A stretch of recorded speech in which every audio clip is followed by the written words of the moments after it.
Hello. Hello. I'm so sorry, everyone, for the technical difficulties. We're just having a little bit of technicalities. Hi, my name is Kadisha, and I am a board of director with STN and also our presenter for our moderator for today. I would like to introduce Mr.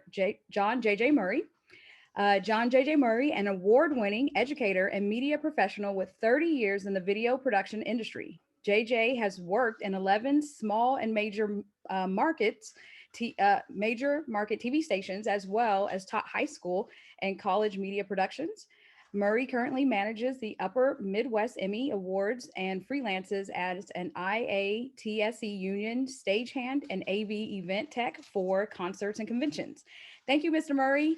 Could you please turn your camera on so we could see you? And Well, that's what I'm trying to find right now because I'm not seeing my name up here. I'm not seeing a view to be able to do that. I'm not okay, even, let me.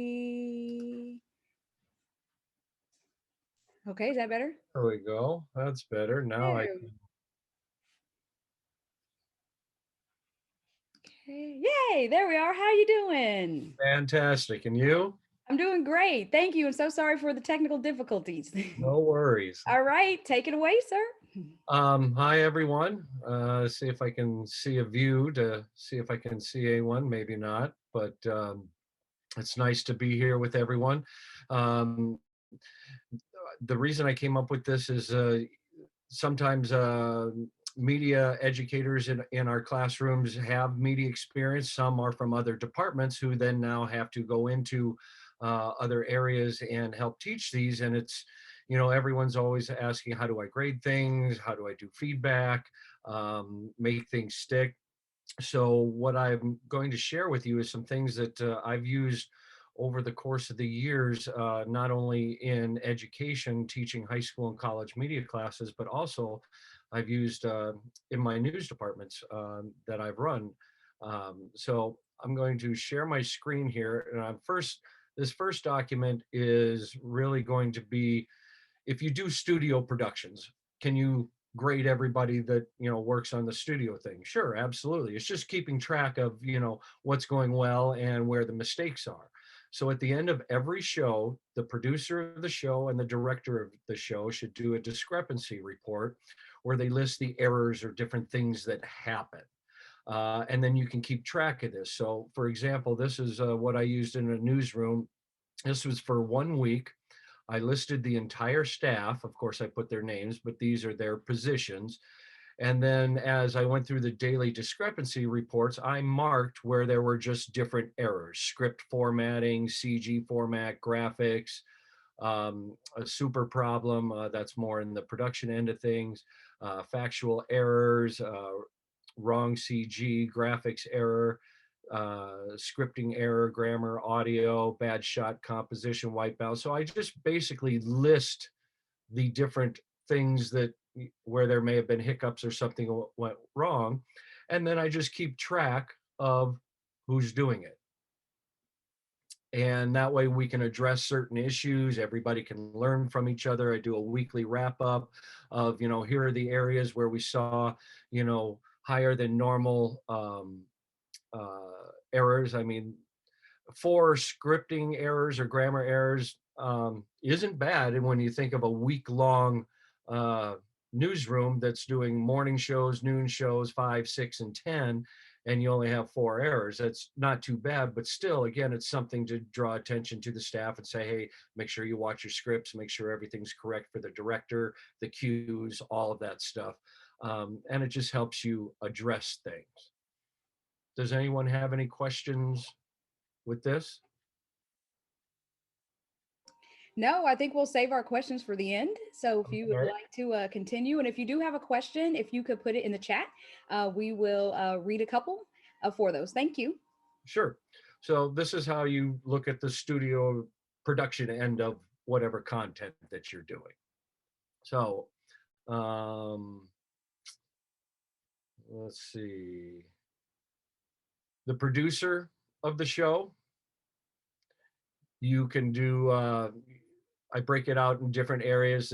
Isn't so much of scoring as it is just, marking, are they prepared? Do they have the news knowledge? How are they working with teamwork, leadership, organization, deadlines, use of team members, news judgment, um, writing, transitions, mastery of mechanics, people skills, creative solutions, production skills, and it breaks it down into, the four different areas: excellent, good, average. This is normally what I would use when I was doing annual reviews and stuff and going with over things with my show producers. So in each one, obviously, these are the expectations that we um, have for what that position involves.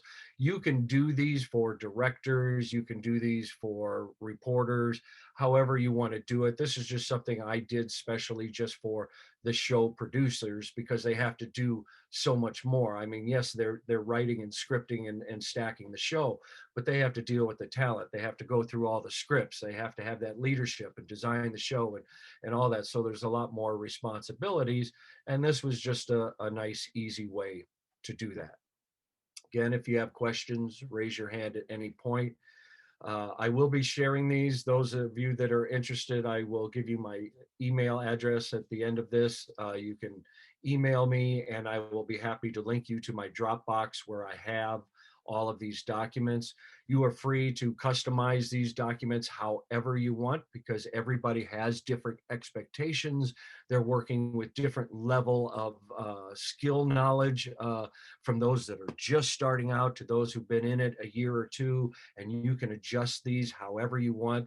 That's why they're designed this way. They're designed so you can focus the attention on areas that you think need the improvement. Now, these next couple ones are a little bit more in detail and take a little bit more time to go through, but I'll start with news writing. So there's a couple different ways you can look at evaluating somebody's work. The actual writing and gathering of the story, and then the whole production value of the story. This system is just focused on the news writing things, the mechanics and the scripting. So if you look, I have broken it down into different areas of expectations, if you will. And I've assigned different numerical values. So if they reach the objective, I give them the full point. If they don't reach the objective, I may subtract a point or two, depending upon how often the errors occur. So this becomes a mental checklist. These are the things I know I need to go through all of these things. So when I write my story, I know it's a well-written story. So here, script formatting, that is a whole different thing. Everybody formats their scripts differently. You design this how you want it. Is it in the proper layout? Does it have the correct date, the time? Is there closed captioning, whether you use that or not? The name of the show or the story, the correct slug, the proper spelling, correct broadcast grammar, proper indentation, paragraphs, depending upon how you format things for your scripts, and script end markings. This again is just make sure everybody is in writes in the same consistent format. So so that no matter whomever writes a script, it should be in the same format. So people aren't having to try to figure out how somebody's scripting this or scripting that. You have your own format, make sure they follow it. Now, the mechanics of their writing. This goes into other things that I teach on how to use numbers and how to use names and stuff like that that we use in a broadcast. And some schools go a little bit more technical into it, some don't. But these are the things. Are they using the correct numbers format? Are they using the correct time and phrases? Correct use of ages if you need to have somebody's age? Correct use of names and titles, abbreviations, acronyms of organizations, no unnecessary courtesy names, correct use of pronouncers, correct use of contradictions.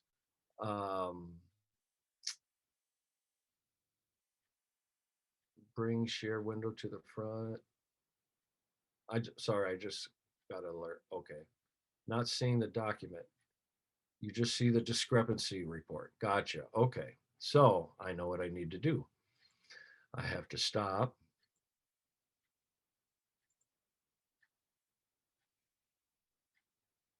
There you go. Now can you see it? Yes, we can. Okay. So here was the script format.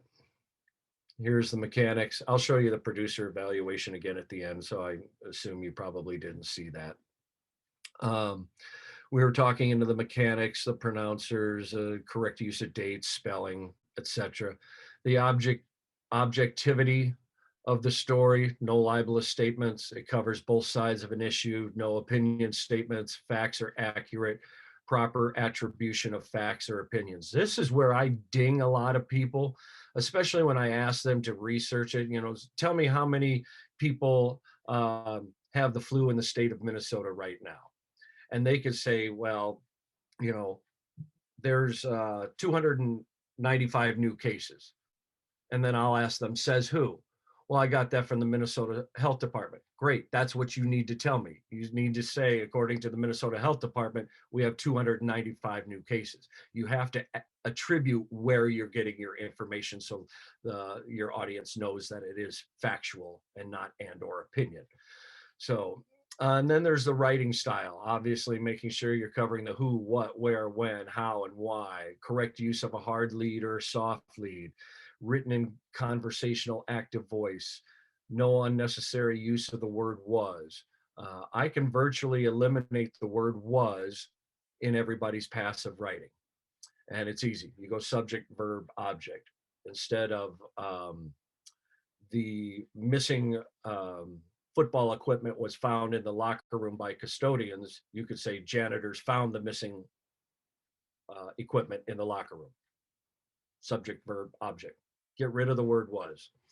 Make sure that the story is written for the ear, because a lot of times, some people are actually listening more to what they're watching instead of what they're watching, because they could be distracted doing other things. So make sure it's written for the ear. Proper adjectives, adverbs, action-oriented, no insensitive, sarcastic statements. The story's clear and easy to understand. Keep sentences short, 10 to 15 words. Does the story have verified newsworthiness? Again, all of this stuff can be customized to what you want to focus on. This is just stuff that I was focusing on in my news writing classes, because I actually taught specific classes on just writing, not the whole production. And then the production and air quality, make sure there's no unairable material and it's the appropriate length, that you give them, and it meets deadline. This is a big thing. If it's late, boy, this is where I really can let people know in their score. Add up all these numbers, should come up to 100. Again, you can assign the point values however you want. You can adjust how many points you give them according to whether they meet the expectation, because you can say these are all of your expectations. We expect your stories to cover this whenever you write this. Questions there? All right, and now I will get a new one. There we go.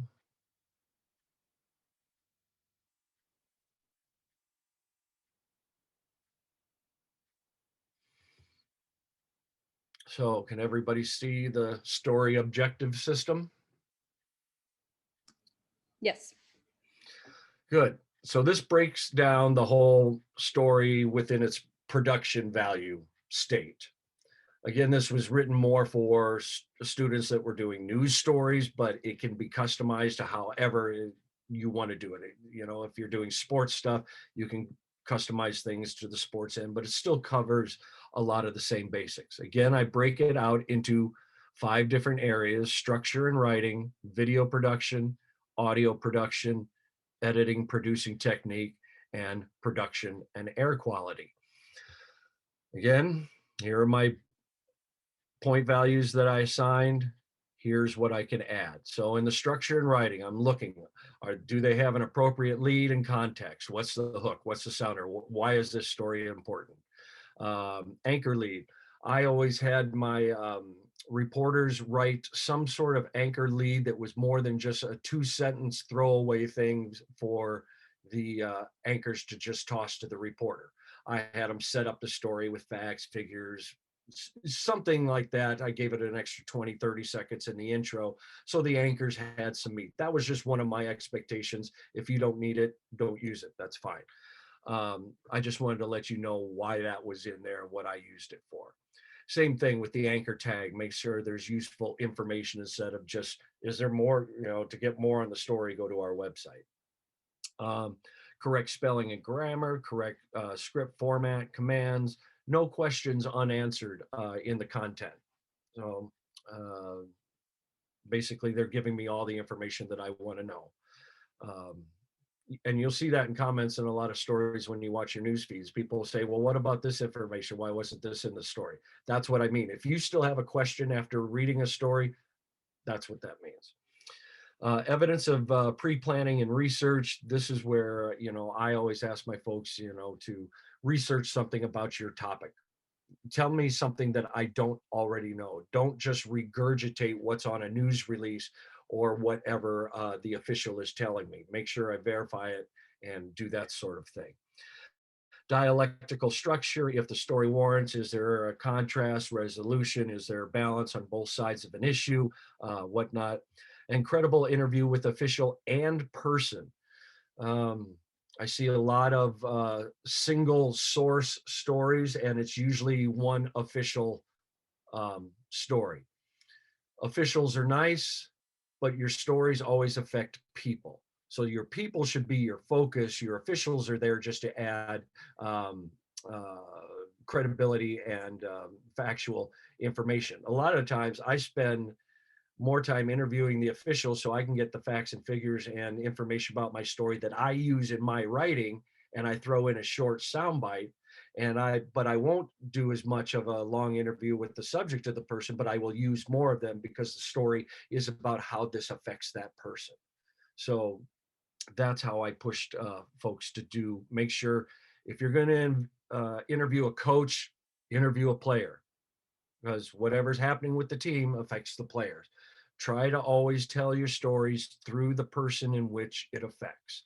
School lunches, guess what? Affects everybody in your school. Don't just talk to the person in charge of the school lunch department. You know, talk to the people eating the school lunches. Talk to the people preparing the school lunches. Push to web or other platform. This is, make sure people can always know where you get your information, want to see the story, etc. So that's what I go through in the structure and writing. In the video production end, is everything color balance, no hot shots, overexposure, proper lighting, no obtrusive shadows, no soft focus, no stick microphones. That was just something that I preferred, but I realized in some instances stick microphones are supposed to be there or have to be there. Get it? Don't always have to use it. Again, all customizable that you can do. Interviews properly framed and composed. If somebody, this is where I ding a lot of people because they have a tendency to shoot somebody in front of a blank wall. That's not what I'm looking for. Compose your shot. Shoot it in a setting. Do something instead of just giving me always a talking head. This forces folks to get creative with how they shoot their interviews. No unnecessary absence of a tripod. I don't like shaky video. Now, there's a time and a place for a tripod. I think there's more time for a tripod than less, but I understand sometimes tripods aren't always necessary. But this is when I'm viewing something and I could say easily, why didn't you use a tripod? All shots are steady, level, properly framed, unless of course they're using it for effects or doing something like that. I get that. I can make exceptions for all of that. Composed point of view shot. I always try to get folks to give me some sort of depth of field or a shot from the perspective as if your eyeballs were right there.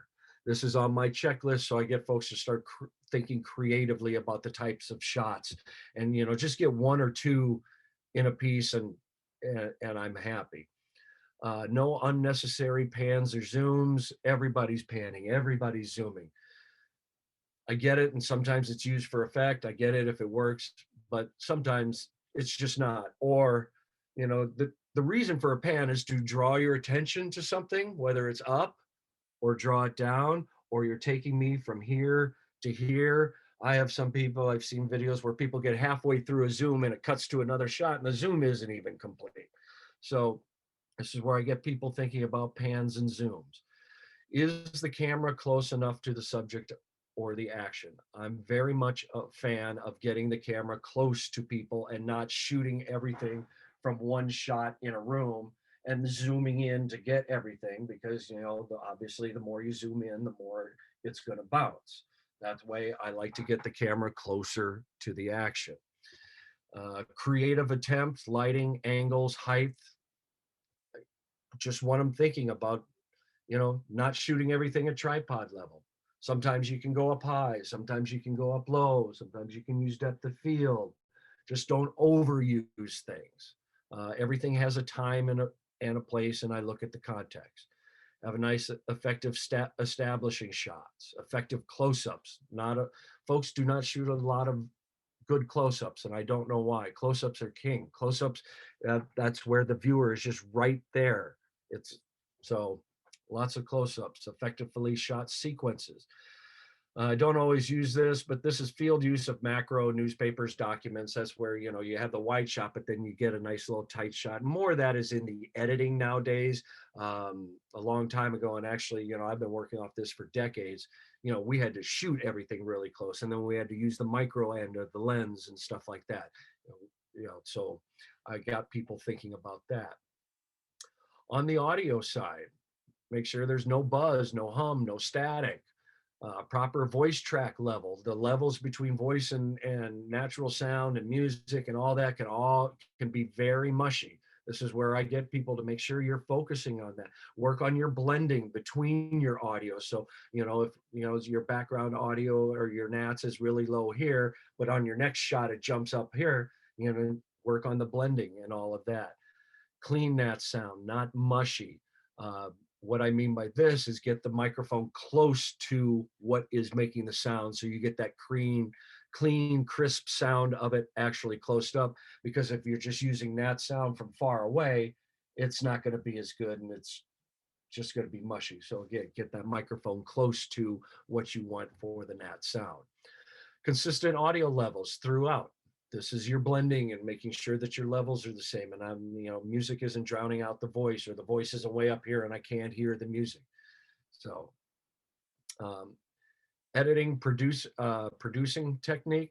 Is there a visual beginning to your stories? Um, I always recommend it to my folks. The first 5 seconds of your story should give me some sound from what's going on or from what's happening, or a little sequence or something like that. Don't just come right out of the gate talking. Um, then I saw people started to just start with sound bites. Well, if it's a really good sound bite, okay, I get it. But starting with sound bite just for the sake of a sound bite is just like you starting to talk. That first 5 to 10 seconds capture me in the story, make me feel like I'm a part of the story. If the story is about student athletes having to wear masks, that first 5 to 10 seconds, I want to hear, see something, kids putting on masks, doing things, snapping things. I just want to be put in that world of kids dealing with masks. So that's what I mean by a visual beginning. Nat sound, SOT beginning. That gets me into the visual. I kind of marry these two.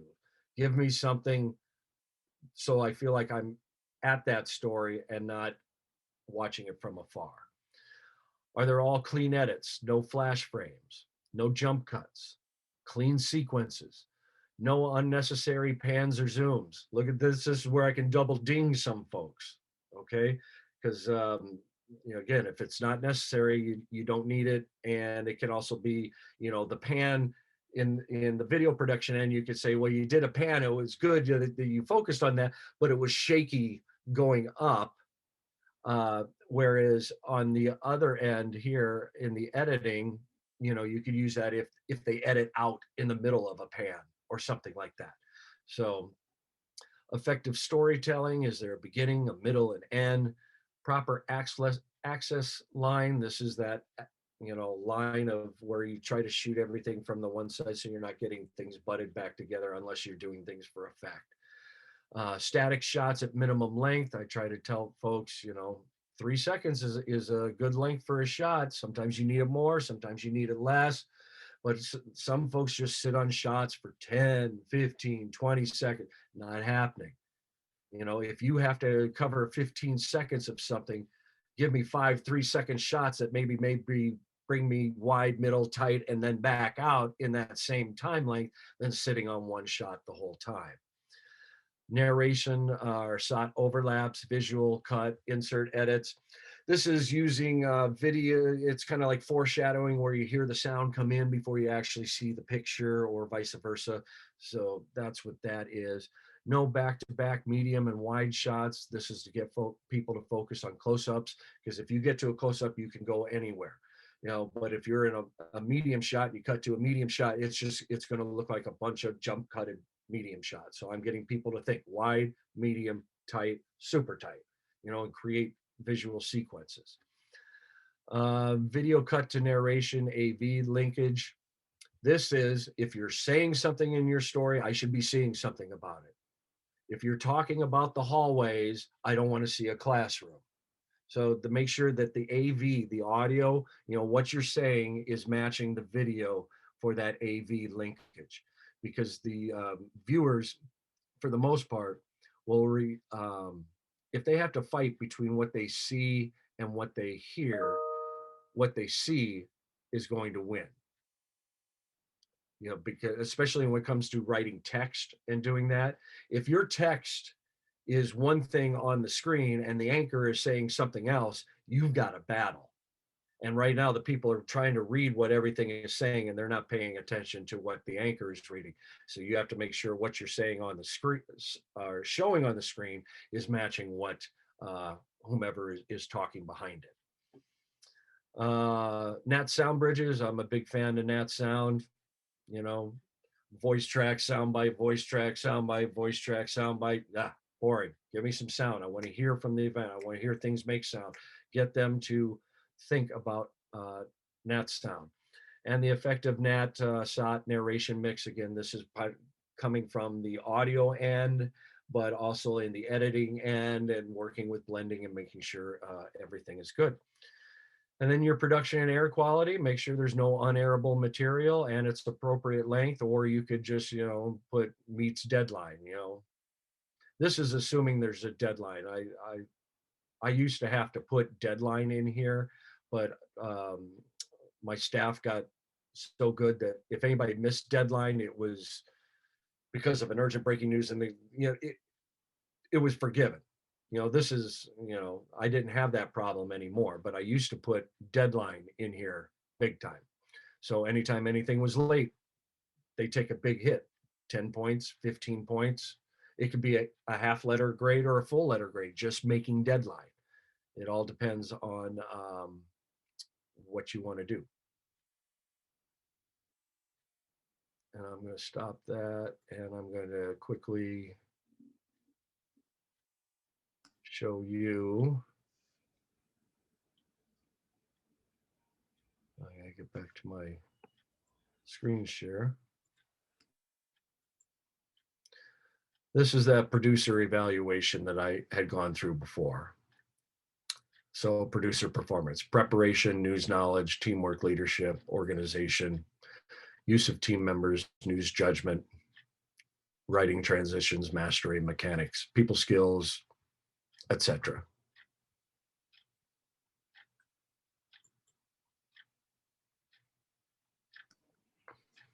Okay, that has been great. I'm going to ask anyone if you have any questions to put in the chat. We have roughly about 12 minutes left before our session ends. And Mr. Murray put his email in the chat as well to email and to request this. And Mr. Murray, do you have any kind of final closing thoughts as people may, as we wait for any questions, if we have anything for people on how to maybe use it, or anything you would just like to say in general? Everything is customizable. You can do it however you see fit. This is just things that I worked on to help break things down, to try to, because the students are always, what can I do better? Or what, they're so black and white, and they just seem to need everything just right out in front of them. So I thought doing this spreadsheet thing would work, and I've been using it for decades. It was actually passed down to me by the person who created it, and he was using this in the 1980s um, for his staff in a small market Iowa TV station. So it just really helped me be able to break it down and um, into different areas to focus on. Start small, go bigger, customize it to entry level beginning students to advanced students.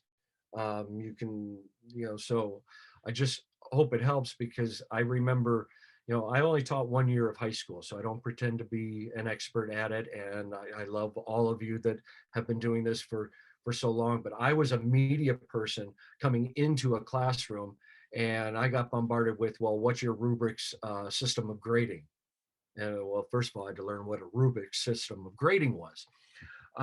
Fortunately, I saw this, from a friend of mine that I've been using. I'm like, oh, I could work with this. So that's how it developed into something to use in the classroom, because the students were asking for feedback, and I found it to be subjective, and they wanted a list of objectives. What do I have to do to make sure that my piece makes the grade? So that's how that worked. And then when I left, and then I used that at the college level where I taught for 4 years, 5 years. And that worked very well because, you know, it was distance. I was actually a working professional and then teaching in the classroom, and I had to do things from distance. And that worked very well. And then I actually used it in my newsroom.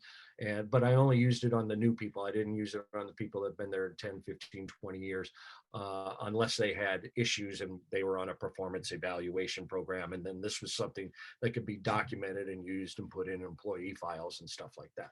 So that's how I found that. Okay, great. So I'm monitoring the chat, and just looks like the questions was the email address, as well as just getting the links. Yep. So JJ at midwestemmys.org. That is JJ at midwestemmys.org.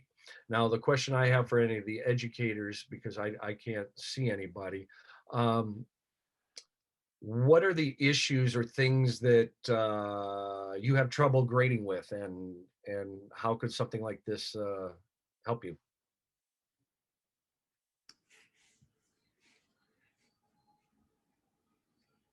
okay, if you'd like to raise your hand, I can I see let you see ask. one here. It says, if your producer thinks that your story idea will be bad, would it be better to agree and find another one or stay with your idea? Well, first of all, I would try to find out, well, why does this person not think this story is important? Because maybe I'm not selling it correctly. Um, a lot of stories wind up not getting done because the person pitching it doesn't have the good angle or doesn't have the sense of why this is important. It's maybe, well, maybe I think we should just do this. And well, why? Why is it important? So look at how you're selling the story. And if you want to sell it on several things, here's what I recommend. Selling it on timeliness. It's happening right now, or it's going to happen next week. That is a reason to do the story. Okay, timeliness. Locally, something big is happening, localize it and say, this is how this is affecting our school. If there's a monetary value to it or anything like that, so, look at, whether it's timeliness, whether it's happening right now, are we learning something new that we haven't learned before, those types of things. So that's how I would look at it. And then, if you come up and decide, well, they're right, it's probably not a good enough story, then look for another story. But if you think the other person just isn't understanding why it's not important, then work on selling why it is important. Okay, great answer. Thank you, Tia. Anyone else? We have just about 5, 6 more minutes.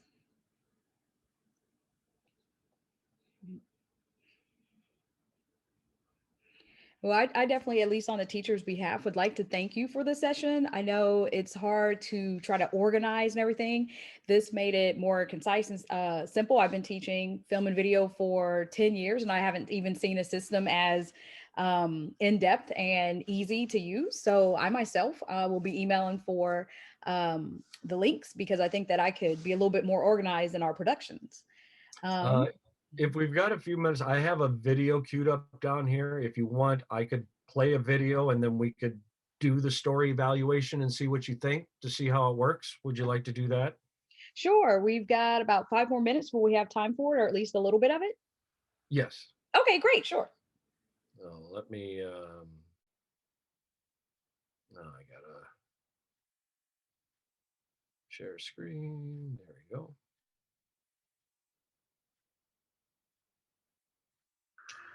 Here in District 196, there's over 25,000 distributed iPads. But for here at Apple Valley High School, there's a few students who use it in a way to find a new voice through technology. My name is Tylee Pearson. Meet Apple Valley senior Tylee Pearson. He uses his iPad on a day-to-day basis to communicate, even though he may be nonverbal. I love you. Tylee, being one of the lead examples, shows promise for students who are nonverbal. With the students using their devices and working with our speech pathologist and using them more effectively gives them a way to communicate in a way they haven't been able to in the past. It's a new voice for them. The new voice of independence and happiness doesn't just come from nowhere. With help from Apple Valley speech pathologist, Mr. Anderson, they try to find a voice for every student. It's a long process to try and find a student a voice if they don't have one, or they can't use their typical voice. Sometimes they would grab or they would use sign, but when you give them a voice through the iPad or other tablets, you see their faces just light up. The spark of joy that prevails for these students, as I learned from spending time with Tylee and others who use the device. This is what Apple Valley is and what it means to be an Eagle, to overcome and conquer. Reporting for Eagle Eye, I am Hunter Bertram. Goodbye. Okay. So, all right. Now,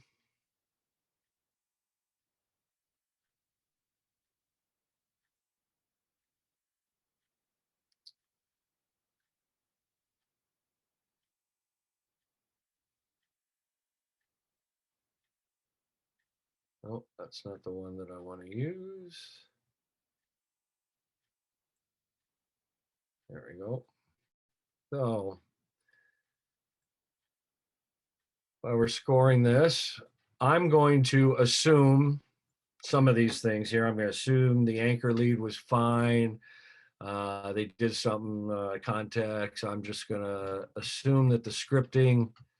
I did have a question because I wanted to know how many students and all of that were in there. They didn't tell me, or where the money was coming from.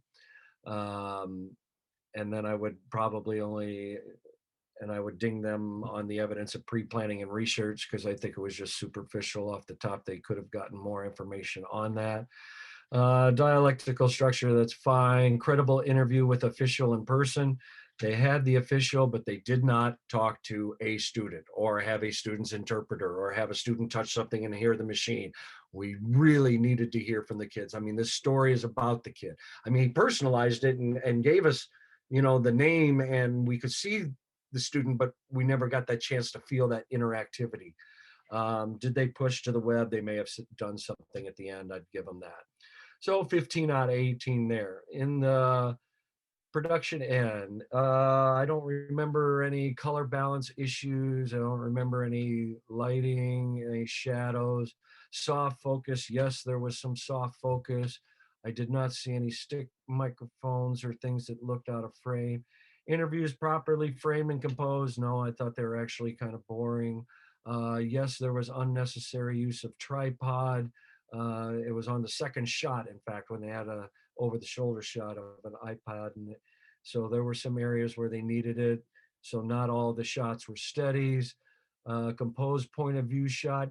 Yeah, I'll give them that. There's not a lot of other depth, but they did have shots where it looked like the student was, you were the student looking down at the iPad. No unnecessary pans or zooms. I guess I don't remember anything there. Camera close enough to the subject to the action. No, there's a lot of back-to-back medium wides. There was several attempts there to get closer. I don't. Yeah, they had one or two low angle shots. I'll give them credit on that.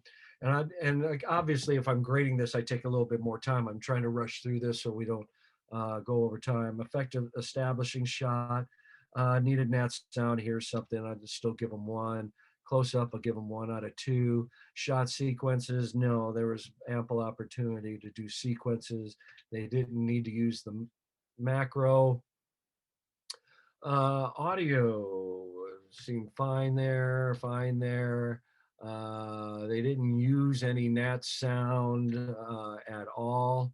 It was just all voice track, soundbite, voice track, soundbite. Audio levels seemed to be fine. Was there a visual beginning? Yeah, kind of, sort of. We met the kid. Was there a nat sound beginning? No. All clean edits, no flash frames. That was fine. No jump cuts. Yeah, that was kind of hard to say with all the back-to-back wide and medium shots, and it looked like they were bouncing back and forth. I didn't see any use of sequences. I'll give them the no effective storytelling. Yeah, there was beginning, middle, and end. Proper access file. No, they went through a bunch of that in the back-to-back medium wides. They were all over the place, front and back. Shots of minimum length. Yeah, I thought they were all right there. Sat and overlaps. That was fine. No back-to-back mediums. It was all over the place. Establishing shot chosen, I think I was okay. No pre-production, didn't have to worry about that. Yeah, what I was seeing, I was hearing. No nat sound bridges. Sat narration, I'll give them that. That's fine. No unairable material, and it was the appropriate length of time given. 10 out of 10. So what's our total score? 76. So Wow. Wow, that's definitely efficient and amazing, and that was a great story that the young man produced. I agree with your assessment. I was wanting a little more and everything. So thank you. We appreciate so much of you taking time to share this with us. Also in the chat, everyone, we have the email, and he will be able to send the link, and you can customize it, to fit your needs. We've got maybe about 30 seconds. Any final statements or anything, Mr. Murray?